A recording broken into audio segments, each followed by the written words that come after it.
தென்மேற்கு வங்கக்கடல் பகுதிகளில் நிலவி வந்த குறைந்த காற்றழுத்த தாழ்வு பகுதி ஆழ்ந்த காற்றழுத்த தாழ்வு பகுதியாக வலுப்பெற்றுள்ளது. வங்கக்கடலில் நிலவி வந்த காற்றழுத்த தாழ்வு பகுதி தென்மேற்கு வங்கக்கடல் பகுதிகளில் நிலை கொண்டிருந்தது. இதனால் கடலோர பகுதிகளில் ஒரு சில இடங்களில் பலத்த காற்றுடன் மழை பெய்து வந்தது.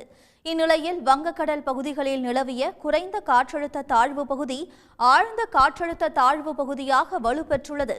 இது அடுத்த 24 மணி நேரத்தில் வடமேற்கு திசையில் வடக்கு தமிழ்நாடு மற்றும் தெற்கு ஆந்திர கடலோர பகுதிகளை நோக்கி நகரக்கூடும் என்று வானிலை ஆய்வு மையம் தெரிவித்துள்ளது.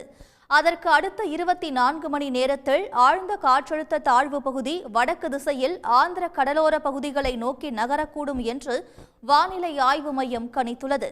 இதன் காரணமாக வடக்கு கடலோர தமிழ்நாட்டிலும் புதுச்சேரி மற்றும் காரைக்கால் பகுதிகளிலும் இடி மின்னலுடன் பரவலாக மழை பெய்யக்கூடும் என்று வானிலை ஆய்வு மையம் முன்னெச்சரிக்கையில் தெரிவிக்கப்பட்டுள்ளது. உடனுக்குடன் செய்திகளை தெரிந்து கொள்ள சன் நியூஸ் பெல் ஐகானை கிளிக் பண்ணுங்க.